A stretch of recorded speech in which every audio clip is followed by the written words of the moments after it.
And here we are for Flexr6 Media and Global Fitness Radio, all the way from California, Dr. Peter Cichonski. How you doing, Pete? Hi, Ken. How you doing today? I'm great. What's news? Great, yeah. It is daytime over there, right? It is Friday, so It is. you're in the midst of your, what are you, mid-afternoon? Yeah, 2:53 p.m. Yeah. 2:53 p.m. So I'll be there in about 19 hours or so. You 17, yeah. Yeah. 17, is that what it is? Yeah. So Yeah. we're about 10 p.m. the night before. So Yeah. so that's great. That's crazy. I understand that you had a successful endeavor over there promoting the World Cup a couple of weeks ago. Yeah, it was the INBA PNBA Global Pro-Am World Cup. Yeah, it was great. We had not a huge amount of competitors, 59 competitors, which went out to about 110 entries, so that was good. But a big crowd. We had like over 100 in the crowd, so it was fantastic. There was a really good atmosphere. You may have seen on some live feeds or pictures, I had some cosplay characters. I did. Yeah, and that was a huge hit. They pretty much stole the show. So that was great. Yeah. Everyone loved that. And that's sort of like, I wanted to have the show a bit of uniqueness about the show. Not the same old. So that added to that theatre, and the show wrapped up around 5 o'clock. So I was really happy about that because we all got out to dinner by 6:30. It was awesome.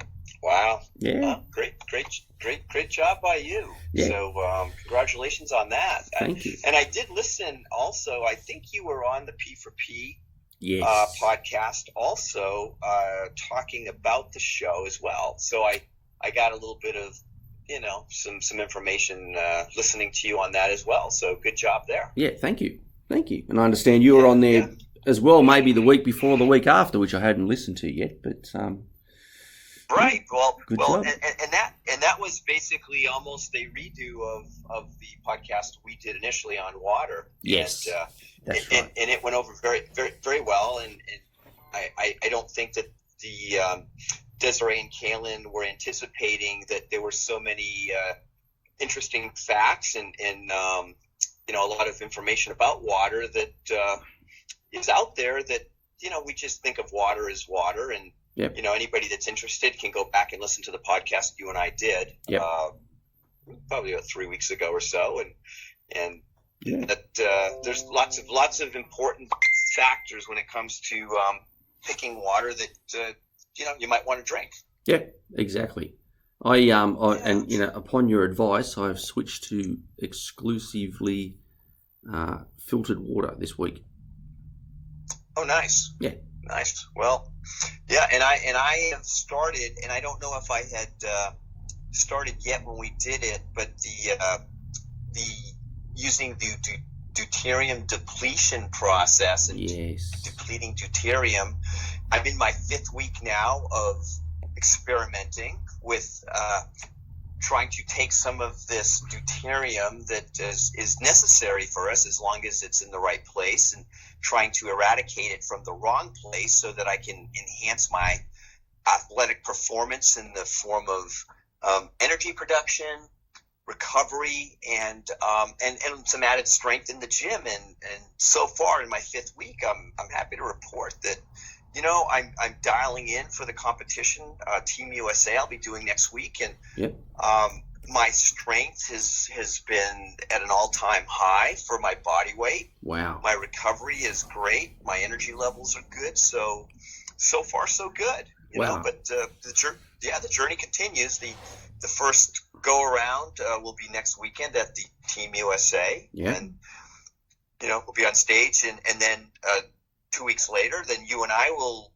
be on stage once again together since Greece, competing, and then 2 more shows after that. Yeah, it's going to be exciting. So with Team USA, you'll do Pro Grandmasters bodybuilding, no doubt. I will be doing Pro Grandmasters bodybuilding, and I will be doing classic physique. Also, amateur. I'm INBA. I have not activated my pro card yet. I I like to maybe do. Last year they only had an open division in the classic physique, so Yep. we all got put in the open division, which was actually quite nice because that's why I stayed amateur, to maybe compete against some of the younger guys and Yep. and have some fun with it. So Yep. I'll be doing both classes, and I'm looking forward to it. That'll be awesome. And good luck to you. Yeah. Well, thanks, and it should be a fun time. So I was thinking today, I'm in the midst right now of doing some research on writing my next article for Ironman magazine, which will be coming out, I believe, in December. Yeah. Which is when the next print comes out. So it's a magazine, I think, devoted more towards women. So that should be quite interesting.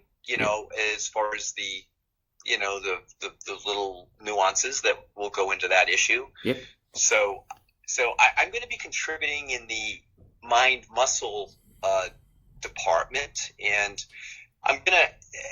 What my assignment is to try to decipher, and what my assignment is going to be kind of unisex. It's going to be not just specific to women, but to all people. Weekend warriors, competitors, seasoned athletes, and many of us that from weekend warriors to seasoned athletes can, in the process of trying to achieve fitness goals, we all have good intentions, and we all want to, get to we envision where we'd like to be, and getting from point A to point B can be a little bit of a rocky road. And as far as your success or failure in getting there, your mind and your thought process is a big part of that. And as part of your thought process, we have brain waves that actually we have brain waves that kind of run our brain, and it's almost kind of like a radio station or a radio tuner that has different frequencies. And if your brain has 5 different presets, let's say, Yep. for stations that you can tune into, and if you are talking about music, you can have 5 stations that can range from heavy metal to soft rock to smooth jazz to rap music to country music. Yeah. And depending on what you're thinking, what your emotions are, will pretty much dictate what station you're tuned to. And if you have a preferred station that you like to listen to, if you like country music and you'd like to be on that station, you have to be in kind of a certain mindset. And when you are listening to that station, it keeps you in a certain mindset. But, certain things can then come at you, which can quickly switch the station. And so in brainwave talk, what I'm learning, because this is not my wheelhouse, but in the research I'm doing, there are 5 different brainwaves, like I said, as far as radio stations, we'll call them, and they are just in a nutshell, you've got delta waves, you've got alpha waves, you've got theta waves, you've got beta waves, and you've got gamma waves, and those are just all different wavelengths. And the sweet spot for our brain to function maybe at its best from both a health and wellness standpoint and thought process is kind of that alpha theta wave transition, which is and these wavelengths vary. So I guess the goal is, and what I'm finding out, the goal is to try to entrain your brain to be able to be in that alpha theta brainwave. And the trick is, how do you do that? Because when you are there, you have a much better success rate at achieving your goals. Yep. And in the last issue of Iron Man magazine, Dr. Patrick Porter, he kind of delved into some of the strategies that can help you focus to change the station to the station you want. And, some of the strategies were meditation, different relaxation techniques, Yep. As well as using technology like neurofeedback. Yep. To get your brain into that wavelength by, listening to certain tunes of music with certain wavelengths of light, which help you to get there. Yep. So my mission is to kind of expand on that and try to kind of add to that. And and like I said, my wheelhouse is not really that, but in the process of searching and doing some research, I'm finding that literally what is my wheelhouse, which is a lot of the things we talk about on the podcast, wavelengths of energy, both natural and artificial, wavelengths of light, water. Yep. Those sorts of things, light, water, and magnetism, actually end up playing a much bigger role than we know in getting us into that alpha brainwave focus. So Yep. you have a little bit of a background in maybe human behavior, yes? Yeah, exactly. Yeah, and I was just thinking, Peter, there. Like you said, the water, the light, the magnetism that we all take in, either voluntary or involuntary. That's 100% correct, and that's going to put you on some path that may not be good. And you said we need to find, the happy medium between alpha and theta waves. And you said that things like meditation and music can, bring you into that zone. So what I'm thinking is, if meditation can bring you into that zone, you're obviously bringing yourself down into that, optimal zone. So in essence, probably most of us are too highly strung, put it in layman's terms. Yeah, absolutely. And so those brainwave frequencies start at about 0.5, Yep. hertz, and they go all the way up to, which is the delta brainwave, Yep. and 0.5 to about 3 hertz. Then your alpha goes from about 3 hertz to 8 hertz. Yep. And your theta goes from 8 to about 12, I believe, 12 or 13, and then up from there you got beta, which is, maybe 13 to 20, around 20ish, and then Yep. your gamma are all the way up to about 20 to about 38. So the slower your brain waves, or actually I shouldn't say the slower, but right around 8 hertz is that sweet spot. Yep. That really puts you in. And I looked at some of the research, and scientists have discovered that these frequencies between alpha and theta, right at that transition, there's a lot of what they found is, here's some of the benefits of being in that sweet spot right around 8 hertz. Is right in that area,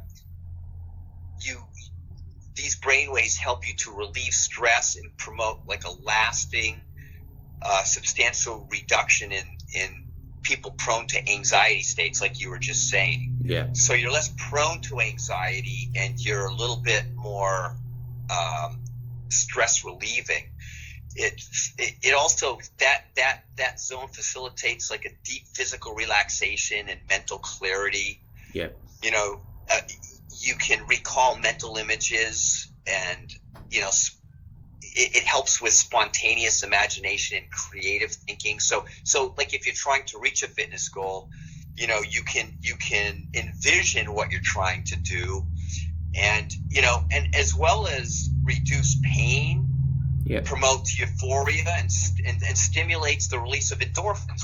So all like really good things, as well as achieving increased levels of performance. We've all heard the term being in the zone. Yeah. With athletes, when you're in the zone, you perform better. Yep. So it's that alpha and theta transition that puts you in that's when you're really in the zone. Yeah. So yeah.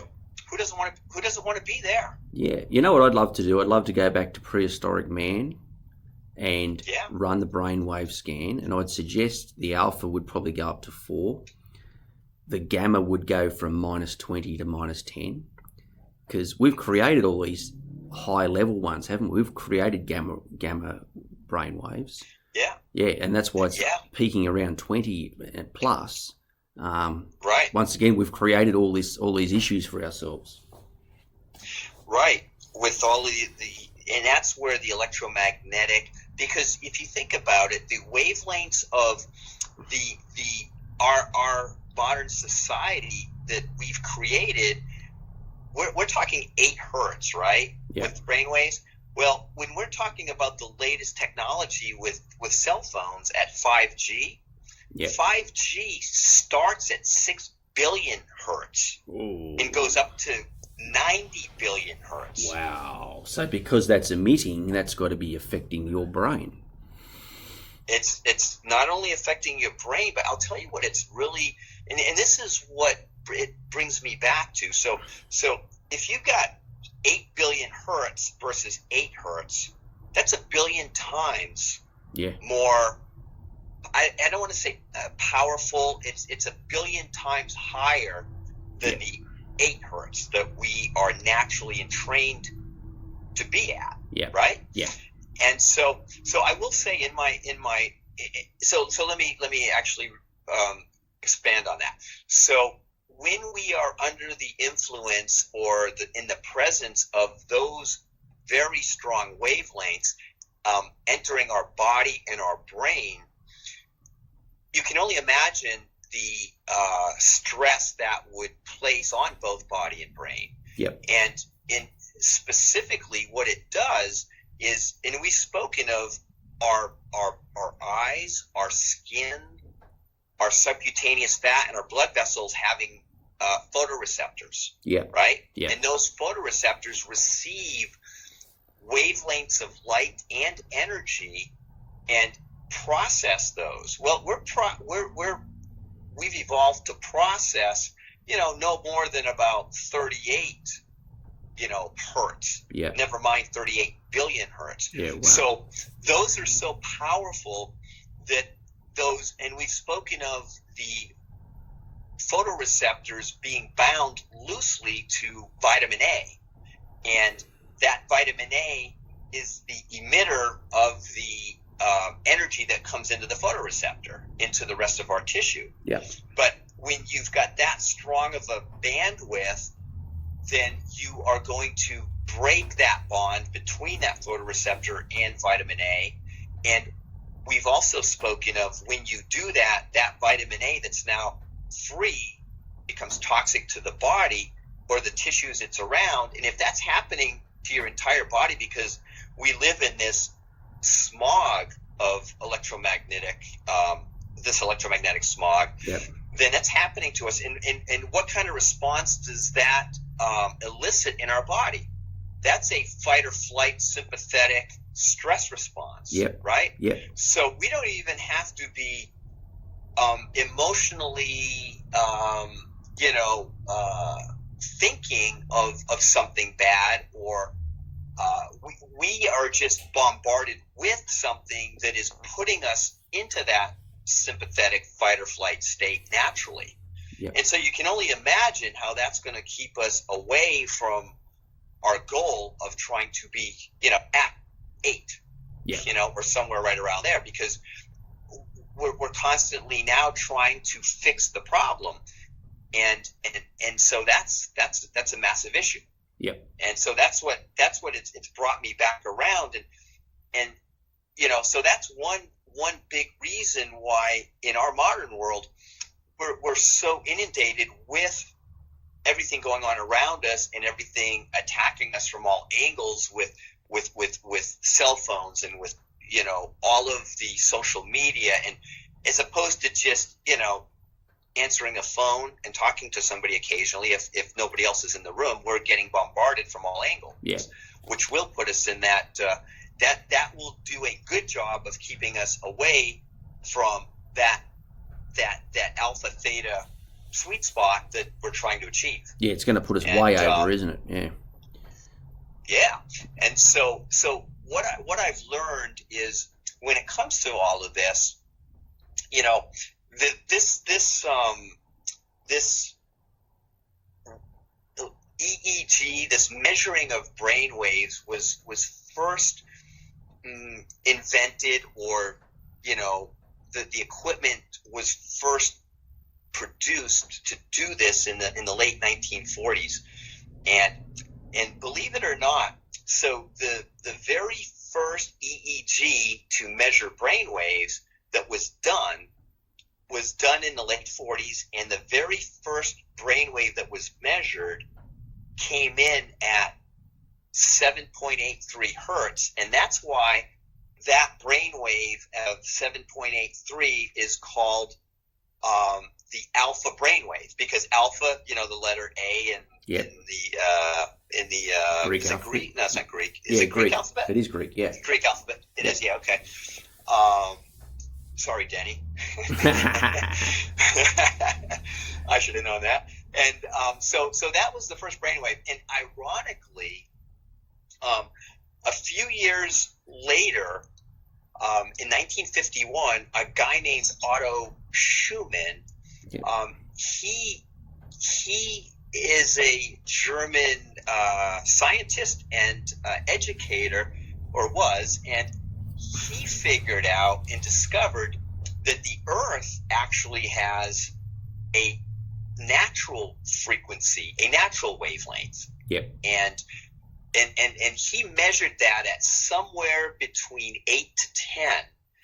Well, ironically, these two things, the advent of the measuring of brain waves and coming up with the first brainwave measurement of 7.83, and Dr. Schumann's discovery of the Earth's magnetic field and natural wavelength that was actually created by the sun, in the radiation from the sun to the Earth, and creating a resonance or wavelength then from the Earth of this what's now called the Schumann resonance, and so ironically, a few years after that, the gentleman that discovered the EEG and the alpha brainwave contacted the Otto Schumann and wanted him to refine his calculation of more exact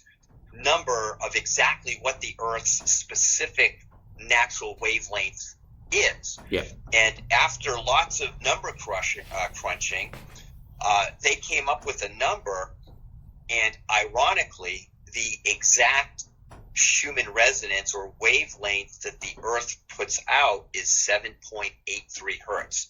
Wow. Identical to what the very first brainwave was measured at. Well, that makes sense, because as a species, we are from this planet. We originated on this planet. So that makes sense. Yeah. It makes total sense. So basically what that means is our brains are naturally developed to entrain to our natural surroundings, right? Yeah. And the wavelengths. So that's why that, and in all scientists that have now done this research and see that is the sweet spot, it's not hard to understand why all of those the previous benefit of being in that 7.83 wavelength give us all of those benefits, because that's when we are truly entrained with the natural environment, and that's where we're in our sweet spot. I'd like to see because that was 1951. I'd like to see a recent test of the Earth. I believe. Yeah, and I believe that it's increasing. Yeah, as you'd expect. Right. Yeah. Yep, and it is increasing. From what I understand, I didn't get a number, but I did see that it's trending up because of all of these non-native electromagnetic fields. As a matter of fact, yep. Since 1951, the ionosphere, the Earth is basically a sphere. We live on top of the sphere. Yep. And there is another sphere that engulfs the Earth, which is called the ionosphere. Yep. Right?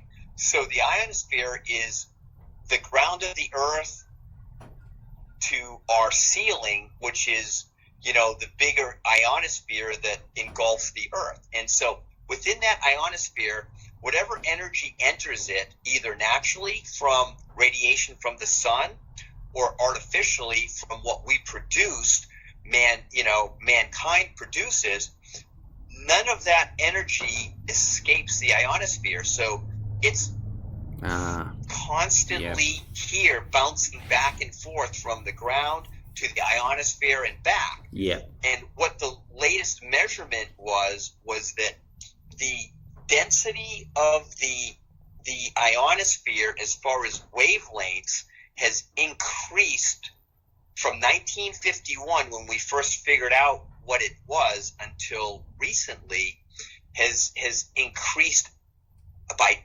25 million times. Oh, wow. Wow. Yep. That's crazy. Yep.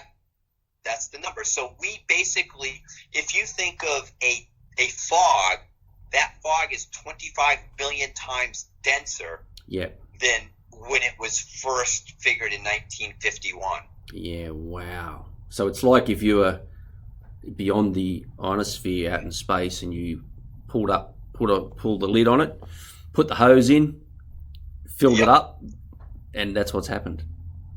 That's it, and that's what's and it's forever increasing. Wow! It doesn't dissipate. So that's where the challenge lies, and so many things happen because now we are in this situation that there's many problems. But I figured for at least a few minutes, I'd like to touch on one of these things that's very interesting to me, because I see this and we'll continue our conversation about this as my research into writing this article. I've got to get done with this article within a week or so. Yeah. So we'll have more concrete information. We can maybe put it all together in a future episode and talk more about it. But one thing I'd like to touch on, which I think is resonates with most people, most of my patient base, a lot of people, complain of aches and pains. Yeah. A lot of systemic inflammation, right? Yeah. And systemic inflammation is just rampant. And in my research, I've got some great information, to help mitigate. And being the head lab rat at the office here, I have started, investigating and actually using a couple of new protocols to test out what I've been researching. And so, when you think of inflammation, basically inflammation in the body, and I'm going to we'll just kind of do a little a tease on this to touch on this, and then we'll continue, but just to get people thinking a little bit, and so they can maybe give them a couple of things they can do to try out what I'm doing personally. Yeah. But inflammation is a product of, we've talked about protons and electrons, right? We're talking protons are positively charged particles. Yeah. Electrons are negatively charged particles. Yeah. And basically, with all of the electromagnetic fields, with all of this, what we just mentioned, that creates a lot of protons. Yeah. Protons entering our body, creating this inflammation. Okay, that is one of the problems with being in these brain waves that are way away from 8 hertz is you get a lot of inflammation, systemic inflammation. Yeah. And so with that, our immune system, because that's the sympathetic, the nervous system, the fight or flight has to kind of kick in. The immune system has to go to the site of the inflammation and has to try to, help the cause, right? Yeah. And so naturally what our bodies do is our bodies will go to the site of inflammation, and there's too many protons there. That's why it's inflamed. And that inflammation or those protons have to be neutralized somehow. Yeah. So we have white blood cells, okay, that go to the site, and certain blood cells, white blood cells called neutrophils, will then, what they do, the way that they help us is they are like, okay, there's way too many protons here, so we're going to donate an electron to a proton. Yep. And when you have a donation of electron, you neutralize that proton, right? Because you have a positive and a negative. Now it's a neutral charge. So is it now a neutron, yeah? That's why it's called a neutron. Yeah, because it neutralizes protons. Yep. Okay? But, we're bombarded from all angles. Our immune system only has so many neutrophils, right, to be able to help us out. Yeah. So that becomes a problem. So now we are a society of chronic inflammation because we're accumulating so many protons from everything we talked about earlier bombarding us. Yet, how do we ramp up our neutrophils, or how do we get a resource to be able to help to neutralize all those protons? It's been obviously it's a losing battle because everybody's suffering from chronic inflammation. Yeah. Right? Yep. So I have found that there is one strategy, and this is what I'm going to be writing about, because if you really think about it, getting to that alpha theta brainwave sweet spot is really going to be trying to neutralize all these protons that are keeping us in this sympathetic state that's attacking us and putting us in this state that we can't now get to that sweet spot. Yep. And so how can we get more electrons into our body to be able to help our neutrophils and our immune system fight our battles? Yep. Any ideas? Well, I would take a two-phase approach. I don't know what the answer to increasing electrons is, but I'll go with prevention is better than the cure, so you need to reduce the proton accumulation. So if you do that, and bring that down as far as you can, even though you said we are fighting a losing battle, and I agree, I think that would be the first step. And then the second step's what you're about to tell me. Exactly. Yeah. So that's right. You just like in everything else that is affecting us, we always want to try to deflect and negate as much of the negative wavelengths of artificial light, of electromagnetic fields. Right. I mean that's our first goal, and we want to maximize our exposure to what we are supposed to get in nature, right? We're supposed to get natural light. We're supposed to get all of these wavelengths of energy that are natural. Yep. So, I mean, so when we go and we walk on the beach, when we go hike in the mountains, when we take a walk anywhere outdoors in nature, what are we in training? What is our brain now more prone to and trained to when we get away, like you said, when we get away from the magnetic fields that we can get away from, because basically the smog is thickest in the most densely populated areas. So if you take a hike in the country, if you go to the beach, you're going to get away from some of that, right? But what else? Right. So but what else are you doing when you're in nature? You're grounding. when you can ground and have contact with you're grounding to the earth, but remember what also grounding gives you. Grounding gives you free electrons. You absorb electrons from the earth when you ground. And so by walking on the earth, by laying in the earth, on the earth, by swimming in the ocean, you absorb free electrons, and you absorb lots of them. And that's why you feel so good after swimming in the ocean. Absolutely, because you're now absorbing. So not only are you entraining your brain because you're closer to that Schumann resonance that you're in the presence of, you're not being bombarded by all the higher wavelengths of energy, but you're entraining to that, and you're absorbing free electrons. And what are those electrons doing? They're neutralizing the protons. Yeah. That's what you want. So it's a double win when you can go and do that. And I have stumbled upon, just like Dr. Patrick Porter was talking about, using technology to, train your brain waves, which, it's a little tough when we're being bombarded. You can train them, but as soon as you turn that equipment off, you're just going back to where you were. It's like taking, pain medication to mask the pain. Yeah. Right? The problem is still there. Yeah. And your pain's going to return. But there are ways.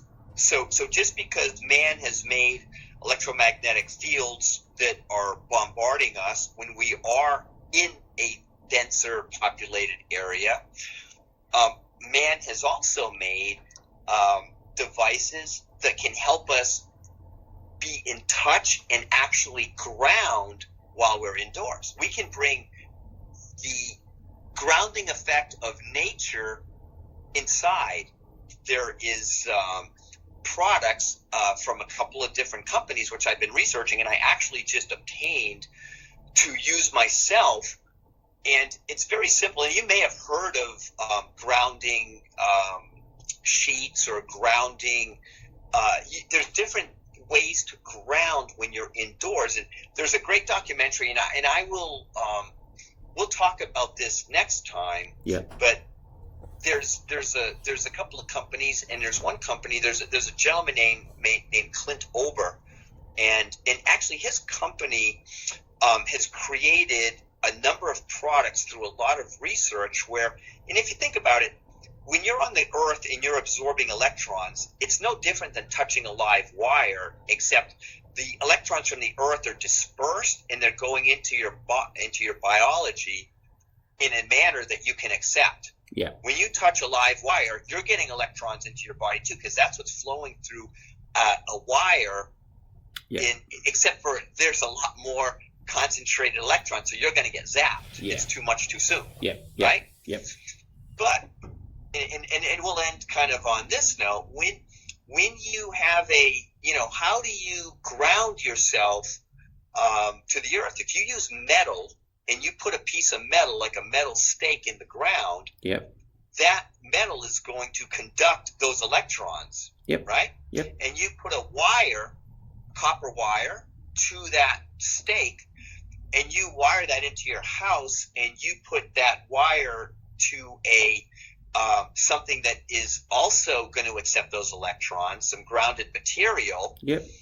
Then, and you are in contact with that, you're gonna receive those same electrons that came out of the earth as if you're standing on the earth. Okay? Wow. And so there's many products, and I've obtained a mattress pad that I now sleep on. Yep. A blanket that I'm sitting on it right now as we speak, that has silver linings in it that is connected to my ground.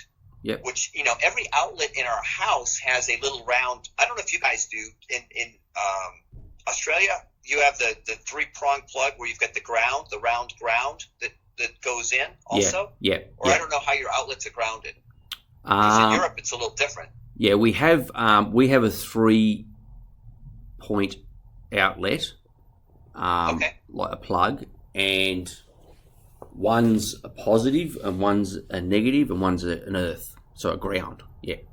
A ground, yeah. Yep. Because that ground is, so when you put the little grounding device that I received from the company, just that into that little ground, Yep. you're literally absorbing electrons that outlet is grounded to the earth, from the earth into that ground, into the wire, into your grounded blanket or mat or patches. I've also got some patches where if you have a specific area of inflammation, a shoulder or a knee, you can just put the patch on that, and you can absorb electrons directly into your entire body by sleeping on a mat or a blanket, or you can direct electrons to a specific area, just as if they are neutrophils going to that area donating electrons. You're just getting free electrons, and the neutrophils can, fight other battles. Wow, that's amazing. Yeah. So these products I have been using for a week now, and Ken, I'm going to tell you, it's been amazing. The first day it made a difference in getting my sympathetically driven body, because of all the magnetic fields that are within my area, and helping me to take these electrons into my body and neutralizing protons that might be coming in to fight the battles for me. So it's actually been very amazing, and we'll maybe have a whole episode on how some of these things work. But there are actually 21 peer-reviewed studies on earthing and grounding, and all of the benefits, how they reduce stress, the nervous system is improved sleep, reduce pain, inflammation reduction, improved circulation and blood flow, hormone balancing, physiologic changes, athletic performance and recovery. Yep. There's studies peer-reviewed on all of those pertaining to grounding and earthing. Wow. So we started. I was given an assignment to do this article, and was kind of wondering how I was going to kind of do this, and it's led me pretty much full circle to now know how this article is going to go, and it's going to actually resonate with what my passion and my platform and my wheelhouse is everything we usually talk about, and how that will help your brain waves turn to the right station so you can listen to your favorite music and, achieve your fitness and health objectives. Yep. Health optimization. That's what it's all about, yeah? It's all about health optimization. And so, so it's another way to kind of get to that point. So we have probably, we've left a lot of rabbit holes to go down, and some holes to fill. So we will maybe spend the next episode or two